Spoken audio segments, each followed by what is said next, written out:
Sabi ko sa kanya, 2 lang.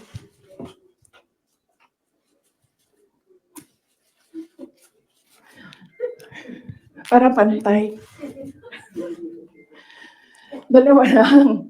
Sabi ko, 2 lang ang request ko sa iyo. If you win, 2 lang ang request ko sa iyo. And I think, I requested this na one-on-one kami online. Pero meron akong nabasa somewhere na merong nakikinig sa side niya. Kasi nag-post yung taong yon. Pero yun yung request ko at the time. Kami lang 2. Sabi ko sa kanya, pag nanalo ka, 2 ang hingin ko sa'yo. Unang-una, yung trabaho ko. I want to work sa security sector. Kasi there will never be development kung hindi solid ang security backbone mo. Hindi ko sinabi sa kanya yan. Pero tinanong niya ako, bakit Department of National Defense? Sabi ko sa kanya, kasi karamihan naman ng problema ng insurgency, ng terrorism, nandyan yan sa Mindanao. Kinalakihan ko yan, naiintindihan ko siya. In fact, nung bumaba ako, insurgency-free na ang Davao City. So, naiintindihan ko siya. Yan yung gusto ko na trabaho. He said, readily, he said yes. And then, ang isa, sinabi ko sa kanya, you know, itong trabaho na ito, maiiwanan ko yung mga anak ko. Naiintindihan ko yan. Handa ako dyan. Pero humihingi lang ako ng tulong sa iyo na suportahan mo yung air travel ko. Kasi maiiwan yung mga anak ko and gusto ko lang na pag kailangan nila ako, makakauwi ako sa kanila. Kasi itong mga bata na ito, lumaki sila sa akin. Since birth hanggang nag-decide sila na hindi na sila tatabi sa akin sa tulog. Nasa akin sila gabi-gabi. Except pag wala ako sa bahay dahil sa trabaho. So, pag sa bata kasi, hindi naman niya maintindihan na, oh anak, I have to consecrate myself into the service of the nation. Hindi mo naman pwede sabihin sa bata yun, hindi maiintindihan yun.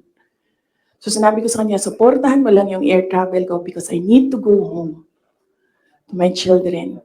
Kasi kahit na Vice President ako, gusto ko pa rin na maalala nila na nandyan yung nanay nila dahil sa loob ng bahay. Hindi naman Vice President tingin sa akin ng mga anak ko. Just plain, mama, may kailangan ako, mama, may problema ako. Sabi niya, yes. 2 lang yun. Sabi niya, yes. In fairness, hindi siya yung nag-umindi sa DND. Hindi totoo yan na hindi binigay sa akin. Binigay yan. Nung nanalo na, sinabi ko na ito dati, ulitin ko lang. Nung nanalo na kami, nakita ko yung boto. And then I realized, sabi ko, gagawin talaga ng mga tao na ipaaway kami para masira yung partnership. Yun talaga ang gagawin. Lalong-lalo na ng mga yellow, ng mga liberal. Kasi yun yung gusto nila. So sabi ko, they will exploit this. And dahil nasa DND ako, araw-araw ako pagdududahan. Anong ginagawa ng babaeng yan dyan? Saan na ginabuhat? Asam na siya gaadto? Planning ako dita? Planning to overthrow the government? Kasi DND yan. Hawak mo ang military. So sabi ko sa sarili ko, ayaw ko na magtrabaho ng ganun. Na araw-araw ka pinag-iisipan na meron kang gawin. Samok ra siya ba, magtrabaho ka, unya na paingana nga intriga, madaot lang imuhang kamada. So ingon ko, sabi ko sa kanya, Pwede ba ako lumibat sa education? Kasi 3 naman yung plataporma ko, mapayapang pamumuhay, trabaho, edukasyon. So sabi ko, pwede ako lumipat ng DepEd. Sinabi ko din sa kanya kung bakit. Ayaw ko na intrigahin ako. And then he said yes. So napunta ako sa DepEd. And then the other one, sabi ko, supportan mo yung air travel ko. Sabi ko, di na nangyari yun. Pinilit namin, hindi na natupad yun. Isang beses sinabihan ko siya. Sabi ko, pwede ba sabihan mo yung 250? Kasi na ako ang priority, hindi ikaw. Kasi yan yung usapan natin. Kasi naiintindihan mo, di ba, na meron akong maliliit na anak. Kasi sinabi siya, do I have to tell them? A semi-British accent. And I said, of course. Kasi presidente ka, ikaw magsabi. So hindi na, isang beses. And then one time, priority daw si Lisa. Hindi ko alam kung anong trabaho niya para sa bayan na ito. And then one time, priority daw si ganyan. So I said, okay, this is,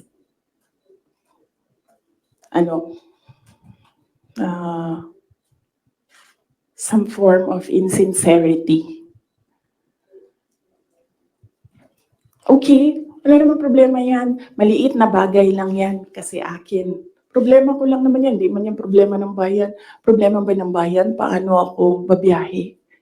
Di naman. So, maliit na bagay. Ako na gagawa ng paraan para ako maging nanay. Hindi na ninyo problema yan. Maliit na bagay lang yan. Okay, so that was that. That was personal sa aming dalawa. And then, dito na tayo sa DepEd. Alam niyo na yon, diba? Sinabi ko na sa inyo. Ang budget ng DepEd. Question? Yes, ma'am. You said for around 11:14 a.m. Hindi ko kasalanan na we're in this road to hell. Hindi ko kasalanan na hindi marunong. You did not finish your sentence, sir, ma'am. Can you elaborate po? Hindi marunong maging presidente ang nakaupo. Kasalanan ko ba yun? Hindi. Ba sinasabi ng mga tao, kasalanan mo kasi hindi ka tumakbo, ikaw sana yung presidente, hindi siya. But then I said, maaga ako nagsabi na hindi ako tatakbo for president. May madaming mga negative doon sa listahan. Okay. So, VP, with all this revelation that, ayun nga, meron kayong mga request kay President Bongbong Marcos in case he wins, which is he won. And of course, yung conversation nyo with Senator Amy Marcos. Ngayon ba, do you regret teaming up with President Ferdinand Marcos during the 2022 elections? Alam mo, inisip ko yan. Naisip ko na yan. And then naisip ko kasi, ganito, sila yung tumatakbo, diba? Tumakbo si BBM, tumakbo si Lenny. So, either lang naman sa kanila yung mananalo noon. Tapos mayor ako ngayon. Imagine natin, parallel world na either sa kanila ang president and then ako ang mayor. So I'm sure, lahat ng mga nakapalibot sa kanila, magtitingin pa rin sila sa akin doon sa Davao City. Hahabulin pa rin nila ako doon sa Davao City because tinitingnan nila, yung mga nakapalibot sa kanila, wala na yan silang pakialam kasi president na sila, diba? Pero yung mga nakapalibot sa kanila, may pakialam. Kasi sila yung tumitingin ng future. Sila yung tumitingin ng 2028. And then, meron akong realization yan because ang nagsabi sa akin yan, si former Senate President Manny Villar. Sabi niya, wala kang kawala dyan saan ka man magtago, saan ka man pumunta, hahabulin ka nila kasi tinitingnan nila ang 2028. So, I don't regret running for Vice President. Kasi imagine nyo, kung mayor ako, tapos hinahabol nila ako ngayon. Diba? Napakadali nila ako i-suspend. Napakadali nila ako kasuhan. Napakadali nila ako tanggalin sa pwesto as mayor. Ngayon, hindi nila ako matanggal.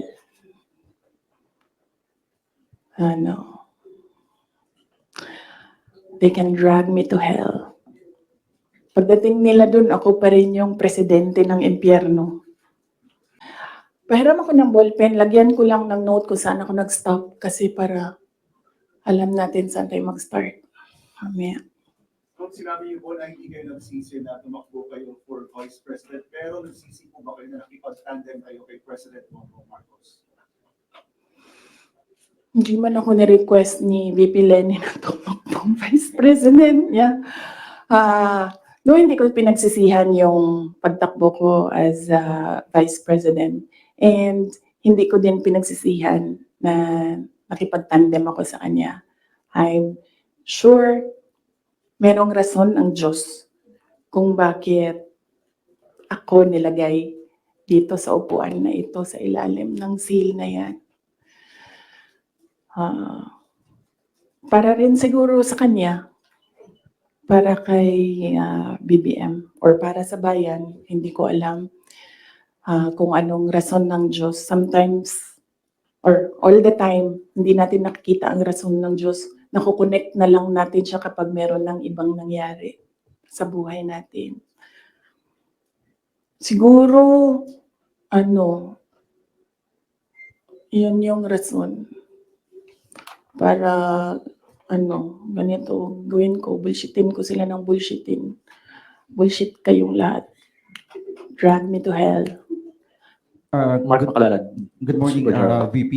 Since wala po kayong intention to run for Vice President from the very beginning, can we say na napilitan ba talaga kayo, and without yung call ni Senator Amy, masasabi niyo ba na nagamit lang kayo para lang manalo si President Bongbong Marcos sa pagkapangulo?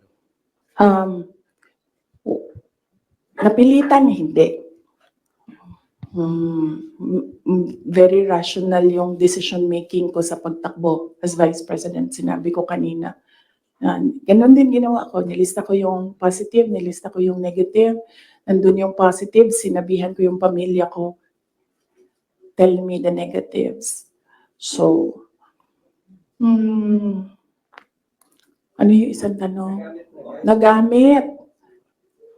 Yes. Clear naman yun. Tinanong ko, bakit ako?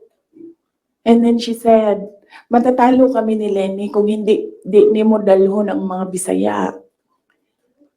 Kaya nagbigay ako ng options. Bisaya tanan. De La Rosa, Bongo, Manny Pacquiao.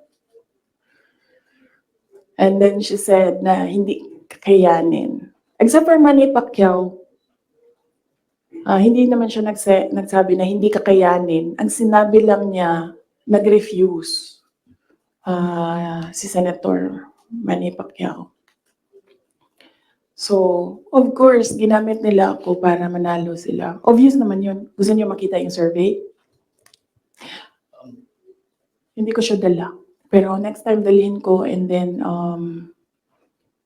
pwede kayo tumingin pero hindi kayo pwede magpicture. Ma'am, Yes, ma'am. Joel, DWIZ. Yes. Ma'am, good morning. Ayong buntag, ma'am. So, tanaw ni mo, ma'am, sa tingin mo, ma'am, dapat tumakbo na lang po kayong presidente? Hindi din. Kung papabalikin ako, tatakbo kang Vice President. Lagay ko dyan. Drag me to hell. Ma'am Marlene po from Radyo sa Estrada. Here po, ma'am. Yes, ma'am. Ma'am, having said na hindi mo kasalanan na hindi marunong maging presidente, yung nakaupo ngayon, Oh. ibig sabihin ba ma'am, hindi po kayo kontento sa trabaho po ni Pangulo? Kaya nga umalis ako, di ba, sa administration. Hindi ko na gusto yung mga naririnig ko dun. Hindi ko na gusto yung mga nakikita ko dun. Kayo, kung gusto niyo ng pera, natatakot kayo, kayo lang. Huwag niyo na ako isali. Hindi ko na gusto. Kung presidente niyo siya, okay lang. Ako, hanggang vice president lang ako. Hanggang number 2 lang itong bansa na ito. Wala itong number 1 para sa akin. Yes. Bea, Ma'am Borajo. Yes po. Hi ma'am, kanina po kasi sinabi niyo na, ma'am here. Yes. Kanina po kasi ma'am sinabi niyo po na hindi ka naman po inask ni VP Lenny para maging vice president niya. Did you somehow wish na sana inask ka na lang po niya na maging vice president niya to run alongside her? Hindi, ma'am. Uy, ginuukok og nidaog si Lenny. Gukdon, manggihapon na nila si PRD, di ba? Mag-ICC, gihapon na. Ay, samot na. Si Trillanes o si Lenny, magkauban man na sila. So kung presidente si Lenny, ilahag hapon ng ICC. Alam niyo ba bakit hindi umuusad yung ICC? Kwento ko sa inyo next time. Masyado na kayong madaming material. Pwede na natin i-cut ito. Rad Mendoza. Ma'am, sorry po Oh. ma'am. Ma'am, may hanging question ako sa inyo the last time kasi Oh. ito yung tungkol doon, yun nga, you're referring nga yung tungkol doon sa tandem ninyo with the President, BBM. And do you think po ba may regret po ba din kayo kasi yung mga supporters ninyo were forced to vote for the President as tandem? Yun nga yung sinasabi ko before na kasi may mga supporters din si President Marcos sinasabi na budol din sila sa Nino? inyo. Budol ako. Oo, nabudol din daw kayo nabudol din sila sa inyo. Ah. Kasi parang gano'n sinasabi ng mga loyalista ni BBM na bumoto sa inyo as tandem. So, pwede na po ba masagot yun, ma'am, kung sa tingin niyo po ba bumaba yung pagbaba ng inyong suporta sa mga loyalista ni BBM ay enough parang enough po ba sa iyo na or does it matter po ba na bumaba yung suporta ng mga loyalista ni BBM sa inyo? Hindi ko alam kung ano yung nire-refer nila na nabudol ko sila. Hiningi nila sa akin yung kampanya ko, binigay ko sa kanila, nanalo sila. So, saan doon ang budol? Nung tumulong ako sa administration, ang DepEd was what? Top 3? The morale of the teachers were so high na they were happy maghirap na magturo, rain or shine, doon sa mga classrooms. So, asan doon ang budol? Sa akin ba yon kung number 3 ang DepEd? Ako ba ang presidente? Hindi. Sa kanya yon. Cabinet member lang ako. Diba? Accomplishments ng DepEd. Sa akin ba yon? Hindi. Sa bayan yon. Accomplishment yun ng president. So, budol. Ms. Aracel Garcia, Fuji TV. Hi, good Yes. afternoon. Yeah. During the time of your dad as president, he was not also having good terms with the Vice President Lenny, and now apparently parang naging naging president yon on this administration as well. How do you feel about that? And my follow-up question would be, are you looking into running on 2028 as president? Okay. So, si PRD, in all fairness to the person, hindi yun nanggigipit ng tao. Hindi niya ginipit si Lenny Robredo. Tinanong ko, bakit 700 lang yung budget ninyo at the time? Kasi 700 lang talaga ang pinropose. Hindi natin alam anong rason. Yan yung sinabi ko doon sa budget hearing. Hindi siya nanggigipit. Sinuspend ba ni PRD o tinanggal sa pwesto mga politiko na kaibigan ni Lenny?